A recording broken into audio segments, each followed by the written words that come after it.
What's up guys, it's manga time once again, and I'm here today to bring you another list video, and this time it's which Espada are my favourites. So I'm going to go from my least favourite Espada to my favourite Espada, and I'm going to give you my reasoning, and drop me some comments below, give me your version of the list, give me your 1 to 10 basically. So yeah, that's what the video is going to be about. As far as videos about the kind of omakes we've been having during the break, they've not really been, well, they have been what we were expecting. We weren't expecting any new info. We've got a little bit of new information, but not really enough for me to warrant a video a week. So I've decided on the last week of the hiatus, when that comes, oh yes, about time and all, when that eventually happens, I will just do a roundup video of all the cool things that we did learn by reading in between the lines of these daggers that we've been getting each week. If you guys haven't known about the daggers, then check them out. I'll leave the link below to the forum where you can have a look at what's been said. Not a lot of new stuff, kind of just a roundup of what's been going on, but there is some cool information if you read between the lines. A couple of nice confirmations. So on the last week, I will do a roundup video. But enough of that, let's get on with this video. Don't forget to subscribe, give the video a thumbs up, and like I said, put your lists below. So number 10 for me is the 8th Espada, Szayelaporro Grands. Possibly controversial, I know he's popular. In fact, I think he's Kubo's favourite Espada. I remember reading that somewhere.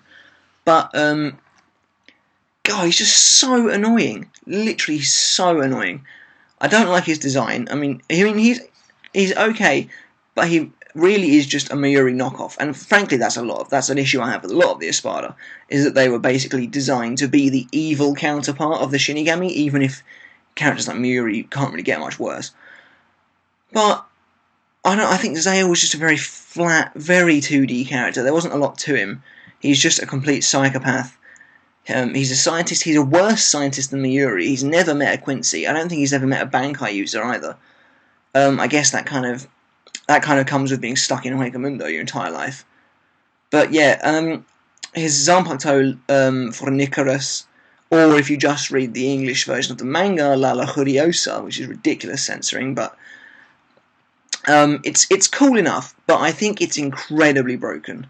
It's one of those resurrections that's just, you don't have to use any skill. Your moveset is just ridiculously broken. Like, with the puppets, he could have killed them straight away, and that's another issue with Zayle. But in Zayle's defense, not just Zayle, the majority of the Espada have this issue. They're all too arrogant. Zayle is far too arrogant, and he threw it away. And that's especially annoying when you consider how long his fight was. Oh, geez, I mean, it's just far too long. Far too long. I mean, you had like him versus Renji at Uryu, him versus Mayuri, and it's just like, God, why are we still going? Why is this still going on? Especially when you get later on, you get some of the top Espada fights, and they seem to be cut short. You can't help but wonder if it was because he spent too long on fights like Zayle, which is just really annoying, really dull. And yeah, while his release looked cool enough, it was quite original looking, I just think that Zayle was a very flat character. For me, personally, I thought he was really boring. One thing I will give in Zayle's defense, however, is, the fact that at least he had a reason for fighting with Aizen. We didn't get that for a lot of the Espada, like motivation. Zayle's motivation was he wanted a world that was, just hollows, which in itself doesn't make a lot of sense, because Aizen is not hollow, but, whatever. So, next on the list for me is Zommari LaRue, the 7th Espada. In my opinion, Zommari is a complete victim of design, because it's kind of a two-way thing for me. Because Zommari, with his clones and his super high speed and his awesome spiked Zanpakuto, the dude looked pretty badass until he released and became a pink ballerina balloon thing. Yeah, he's like some pumpkin, isn't he?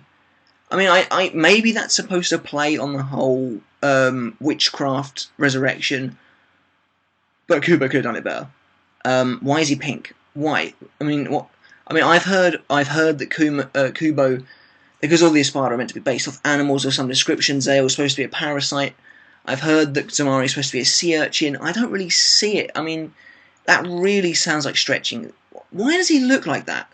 Seriously, the thing is, as well, the thing with Zommari is he's just disappointment. His ability is cool, and again it's broken, but it's really cool, and he's another example of being really arrogant. But I do like Zommari though, in that he has more personality than Szayel. When you come down to it, because I know that Zommari was in the manga for maybe like 5 chapters total. He was the fastest Espada to go down. But at least when it got to his like last speech, he actually showed semblance of depth. On top, he was like, on the outside, he was kind of trying to treat Byakuya as an equal, but when you get down to it, it's a complete facade. He's like, oh, well, you being a captain, I see us as equals. Really, he doesn't. Because when he gets down to it, he's like, I hate Shinigami for what they are, I hate them for what they believe in. And this is one of the reasons why Zommari is not the bottom for me, is that his little speech at the end really kind of questions the actual concept of Bleach. He's like, why do they have the right to slay hollows? Who assigned Shinigami to be the protectors of humanity? And I think it's interesting. It's, asking the big questions of Bleach, as it were. It's just well, I would say it's a shame that he gets cut short, but that is one of the most epic scenes in the whole series, especially in the anime when Nightmare OST is playing. Wow. So yeah. That's why I don't really mind Zommari. That's why I say I don't mind him. He's second to bottom on my list, but that's why he doesn't come last. Next on my list, and I think this is going to be controversial, but that's why I'm doing this video, so you guys can put your own list. Haribel. Tia Haribel, Espada number 3. The only girl in the Espada, unless you count Nell, but I'm not because she wasn't evil.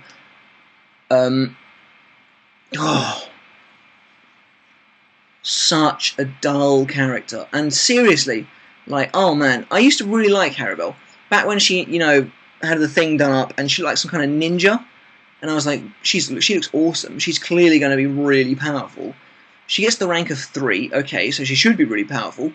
And she's a Vasto Lord. But what the hell? How can she not land a hit on Toshiro? Luppy destroyed him until Toshiro used Senen Hyoro. How does Haribel not do anything to him? The thing is, she kicks his ass until she releases. Doesn't make any sense. So, in my opinion, the reason I don't like Haribel is the majority of it is Kubo's fault. I mean, I know technically, if we're looking at it objectively, it's all Kubo's fault because he writes the damn thing. But you guys know what I mean. He screwed Haribel over. Completely screwed her over. The thing is, she has really powerful moves like Cascada, Lagota. It's cool. We rarely see water in this manga. And, and I did like the fact that, as soon as she was revealed to be water, it was kind of like, perfect, Toshiro's just going to freeze her. I'm glad it didn't happen like that. And a lot can be said in Haribel's defense. She's clearly very powerful, because she took on Toshiro, Lisa, and Hiyori with no sign of stopping until Aizen took her down. But having said that, I mean, just like, it doesn't make any sense. How can she kind of struggle just against Toshiro and then suddenly be okay against 3 of them, 2 of them Vizard-level lieutenants? There's no consistency. And the thing is, her character, her aspect of death is sacrifice. Yet when the 3 Tresbestias are taken down, she's like, I will get revenge on you. There's like, where's the sacrifice in that?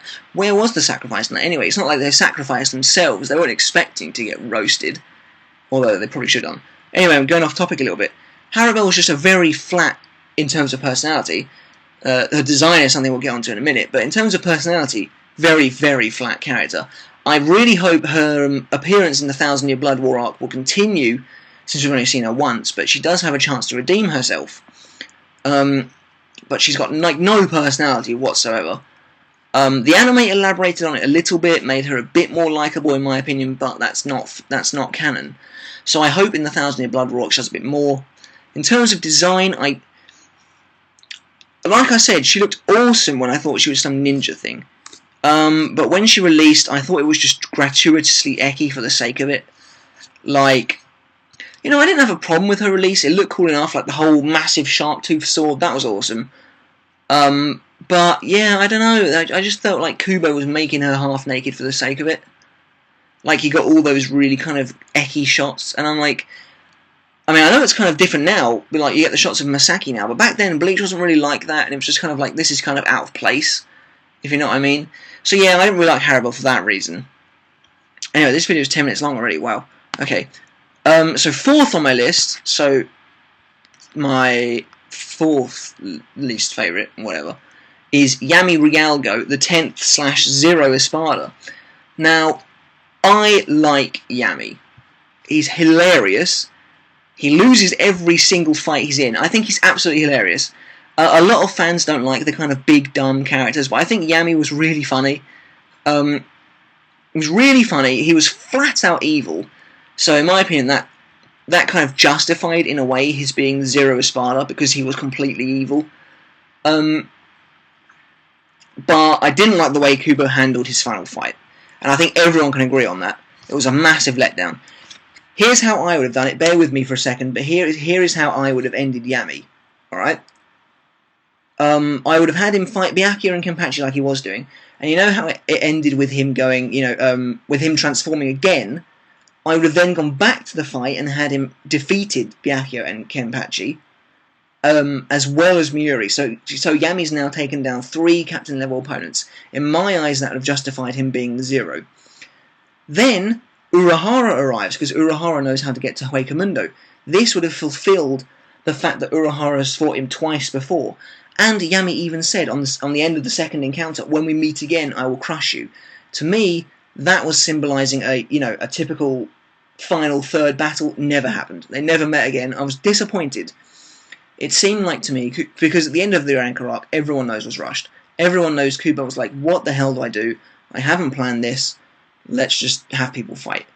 And so I was disappointed. I'm really disappointed with the way Yammy went out. He's a bit of a brute fighter. I love the way he always uses Bala. I think he's hilarious. But at the end of the day, there is only so much appeal these kind of dumb characters can have. So that's why he's where he is on my list. Although, frankly, he is kind of contesting with the next person. I am quite unsure. I've got Yammy in 4th at the moment. 5th, they could easily be either way. And for the 5th person, this is also going to be controversial. They're all probably going to be controversial. That's why you put your own lists. I want to see what you put. I'm interested to see what you put. 5th on my list, Nnoitra Gilga, 5th Espada. Another one that Kubo spent far too long on. Far too long. I did appreciate the fact that he had backstory with Nell. I did appreciate that. But my problem was I didn't like Nell. So that was a lot of stuff I didn't care about. And again, when we got to the top 3 Espada and their fights were cut short, it was like, well, if you'd spent less time on Nnoitra... Probably my biggest problem with Nnoitra, I like his design. His Crescent Moon sword is awesome. His release form is awesome. Santa Teresa, his sides and everything. Wickedly cool. But I just don't like brawler fighters. They're boring. They're really boring. You're in a show where people can whip out giant shogun warriors or thousands of cherry blossoms to attack people, or become giant pumpkins that can control your body. Why do you want to watch a 10 however many chapter battle of someone who's just cutting? Really dull. That's kind of why I don't really like Kenpachi. So you can imagine their fight for me was a little bit on the boring side. Not only that, but I mean, it's not really Noitra's fault, but he was defeated a complete plot hack's way. When you look at it, there is the whole art of kendo that the Japanese believe in, but I don't think Kubo put enough work into that. It was kind of like, yeah, I'm just going to make Kenpachi hold it with 2 hands and pass it off as kendo. So, yeah, I didn't really... I mean, Nnoitra was interesting in terms of personality, but again, he was kind of flat. He was a chauvinist. I liked his interaction with Tesla. Tesla is my favourite faction. He looks awesome. And he is very cool, apart from his release forms I let down. But anyway, yeah, Nnoitra, yeah, I liked his dynamic with Tesla, I liked his dynamic with Nell, but really, in the day, his dynamic with every character was exactly the same. He treated everyone with disdain. I wish we had seen him interact with Stark and Barragan, and Ulquiorra. Or he did interact with Ulquiorra, and in fact, okay, I'll give him that. He does act differently with Ulquiorra. With people that are weaker than him, he hates them. With women that are stronger than him, he hates them. With Ulquiorra is the only stronger male we've seen him interact with, and he's not He's not like, oh, you're so weak, but he's still a bit of an arse to him. But I'd have liked to have seen a bit more of that out of Nnoitra. I think that could have made his character a bit more interesting for me.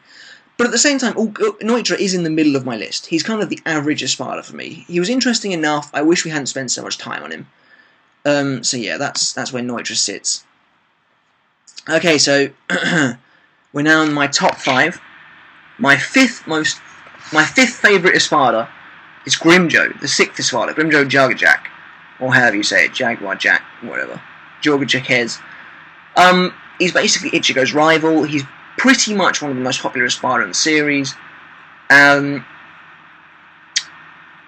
man, to be honest, just thinking about it, a lot of the Espada weren't in it long enough to develop good personalities. They're all really quite cookie cutter. Like Grimmjow is very much the kind of I should rule everything. I'm a dick, but you love me because I'm a rogue. He's got a great character design. And I did like him. But I don't know why he's this low. I mean, there's just I don't know. I like characters that aren't really like Grimmjow, I guess. I didn't like his release that much. Pantera, I didn't like it that much. I thought it kind of looks a bit ridiculous. But his final fight with Ichigo, fantastic. And the fact that he's still alive, again, with Haribel, that leads to him having a better chance of being more developed. I do like the fact that, Grimmjow has this twisted sense of honour. With Orihime, he was like, well, you gave my arm back, so I'm going to save your life. However, I want something in return. I like that. And I think that twisted sense of honour will hopefully come to play again, and it will kind of be... it will kind of help Grimmjow develop more of a rounded personality, rather than just being, I want to crush everyone in my path. So, yeah, I mean, I'm glad Grimmjow's still alive, because I think there is potential there. And I think he's a great character, and he's popular for a reason. But on my list, he's 5th. 4th on my list is the 9th Espada, Aaroniero Arueri. Controversial again, I can imagine, because people would never put him this high as far as I know. I don't know what it is about Aaroniero, but I like him. He's cool. He's evil. Evil enough to go to hell with Zale. Immensely intriguing character design. Too intriguing, apparently, for Kubo, because you don't ever get an explanation. He's just 2 floating heads in a jar. But I love his character. Again, he's flat. Like most of the Espada, we've established this now. He's very 2D. He doesn't even really have much of a personality. He's very cruel. But he's interesting because he's one of these characters that seems that their personality is like he takes on the personality of someone else, because obviously he's parading as Cayenne for a lot of it. But I just think his fight with Rukia was incredible. His release form was interesting. I've not got a problem with the fact that it was a massive hollow blob, basically, because he wasn't an Adjukas. He was a Gillian, so therefore he doesn't actually have a form of his own. He's just a mass of other hollows. So I like that Kubo stuck to his lore there. But yeah, I liked Aaroniero. I really liked him. Maybe it's because he has the same birthday as me, but I thought he was really cool. Really cool. And I mean, his death was complete plot hacks. Possibly one of the worst deaths in the series. I mean, Rukia never even knew that move. What the hell? But yeah. Anyway, Aaroniero, I liked him. There's not a lot to say as far as Aaroniero goes. He's just one of those characters that I just happen to like. So anyway, we're in the top 3 now. You guys know who's left. And whether this will be controversial or not, I don't really know, because I think they're all 3 of them are relatively popular. In 3rd place for me, Ulquiorra, Cypher, or Schiffer, the 4th Espada. Now, Ulquiorra was always my favourite. Always my favourite. Epically cool design. Your stereotypical emo goth character, but he's very cool. The whole black and green, just awesome character. But again, he's very, very 2D until like literally his last breaths. He's very much the silent henchman, almost like a machine. I mean, Ichigo even comments that he's like fighting machine or something like that. But yeah, Ulquiorra, very, very cool character. And I love the fact that you're meant to think he's number 1, and he's actually number 4. Great reveal. Then obviously you got his fight with Ichigo, which is just epic. Just epic. His first release is a bit of a disappointment, but his second one His second one is basically everything I wanted him to look like when he was in his release form. Like, you know, when back in the day we didn't know what they looked like in their resurrections, we used to imagine what they looked like. That's basically it for me. I was very, very happy. And then, of course, you get Super Hollow Ichigo fighting him, and it's like a duel of the demons. Really cool. In fact, the entire Lust arc is very well done, in my opinion. It's one of the best moments of the series. Probably definitely the best moment of the Arrancar arc. At least the Haikumen section anyway. But Ulquiorra is just awesome, and obviously Ulquiorra and Grimmjow as well had massive impacts on the plot. There are some things about Ulquiorra though that I'm not too keen on. For example, why did Kubo only include his backstory in the Nestle Tonight section of the databook? That was weird, because I thought the reason Kubo left Ulquiorra without a backstory was because Ulquiorra is supposed to be mysterious. You're supposed to not know anything about him, he's supposed to be this phantom character. Then Kubo goes and releases a backstory. But it's in a databook, which to me makes it look like he doesn't think Ulquiorra is important enough to get a backstory in the manga. Like, Haribel didn't get one, but she came back, so she might get one. Ulquiorra's not coming back. So I didn't really like that. I also didn't like the fact that in the Nestle Tonight, he falls asleep at one point, wakes up, and Orihime is looking over him with like a smile on her face. It's just like, okay, that's weird. I know that people want Ulquiorra to be real, and the only but up until Ulquiorra's death, there was basically nothing to signal it whatsoever. That is weird. That is totally out of character for Orihime at that point in the story. At that point, why would she be like watching him sleep? Stockholm Syndrome? Really? No, it doesn't make any sense. Didn't like it. It was just Kubo pandering to the fans. I'm perfectly fine with the whole, you know, reaching their hands to each other. That was fine, because that was Ulquiorra's character development. You know, Orihime was no longer scared of him. Great. He was starting to find humans interesting. Great. But just don't force it, Kubo. The Nestle Tonight thing is a bit weird for me. I kind of feel it's a little bit forced. But at the same time, I'm glad he's got a backstory, and it makes him an even more interesting character, so I think he's perfectly entitled to the third place spot on my list. So here we go now, finally, the top two Espada, 22 minutes in, holy crap. I appreciate if you sat the whole way through, just to see what I put as number one. But at the end of the day, for me, it can only go one way. My second favourite Espada is the second Espada Barragan Louisenbarn. So, yeah, so now you know who number one is. But Barragan, wow, is one of my biggest character reverses in the whole series. Barragan was interesting. It was always intriguing. Back when we knew nothing about the Espada, really, there was always that old guy. He was at the Espada meeting. He made a comment about Aaroniero's death, but we knew nothing about him. Absolutely nothing about him. You know, we had Haribel and Stark's names from ages ago. Barragan, who is this guy? You know, you always know he's there, but you never know what he's going to do, what he's about. So when he turned up at the fake Karakura Town arc, I was excited. Not as excited as I was for Stark and Haribel, because at that point, I didn't really like Barragan.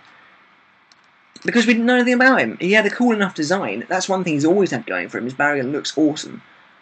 But we didn't know anything about him. It was only when he, like, pulled out his axe, then he revealed he had time-dilating powers. It was just like, holy crap, this guy is the epitome of awesome and cool. So yeah, Barragan, though, in my opinion, the most arrogant Espada, but he kind of has a reason to be, and I'm very glad Kubo gave him a backstory. The whole God King of Huaycamundo is immensely interesting.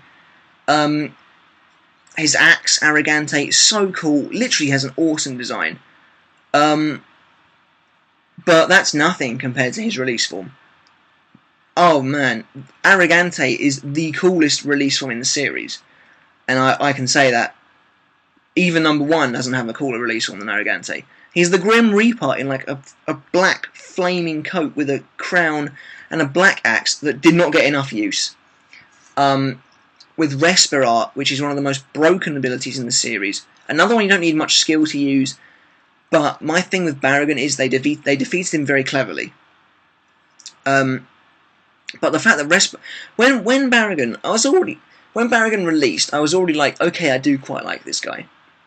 You know, he's cool. But when Barragan rotted Soifon's arm, and he made that quip about her even Shinigami fearing death. I was like, oh man, this guy, he's cool. He's cool. But again, Barragan is a complete victim of the no good guy dying issue. Someone with that kind of power should have caused utter chaos. All he does is rot Soifon's arm and Hachi's arm, which they've both got back. And I've loved for him to have killed Omeda. That was something I didn't like. Kubo wasted a lot of time having Barragan chase Omeda. Oh god, so boring, especially when you're sitting there thinking, why doesn't he just finish him off? You know. I love how Barragan just bats away her Bankai, not once but twice. He gets hit point blank with that thing and just loses a part of his face, which I know kind of sounds pretty bad, but for the God King of Huecamundo, yeah, it's nothing. It's nothing. Brushes it off. So yeah, Barragan, awesome, absolutely awesome Espada. He's definitely my number 2, which means my number 1 Espada is the first Espada, Coyote Stark, and if you want to be technical, Lynette Gingerback. But I consider Stark to be the Espada. Stark is just a plain badass. He's got the coolest animal out of the lot of them, apart from Barragan. Barragan's not actually an animal. But he's got the coolest animal out of the lot of them, the wolf. He's the lone wolf character. He's like a desperado gunslinger. This was the first time we saw guns in Bleach, you know, being actively used. And just the fact that his ability was Cero manipulation was just so cool. Because I love the Cero. The Cero is an awesome attack. But even before that, when he's still unreleased and he's just firing it like without doing anything, awesome. The fact that he's fighting my favourite captain, awesome. I just love everything about Stark. He's very cool. He's not 2D. Barragan, horrifically 2D. Like the majority of the Espada, horrifically 2D. Stark is a 3D character. He puts on this kind of he's lazy as hell. You know, he puts on this front that he doesn't want to do anything. He doesn't want to fight, but he's desperate to see Bankai. So therefore he must want to fight. And you know that he kind of enjoys his battle with Shinsuite a little bit because he gets properly into it. And he's like, I'm not going to stop until you show me your Bankai. And then of course you've got his dynamic with Lynette, which is awesome. It's like a father-daughter relationship almost. Great dynamic. Funny. They're an awesome duo. And again, a victim of Kubo.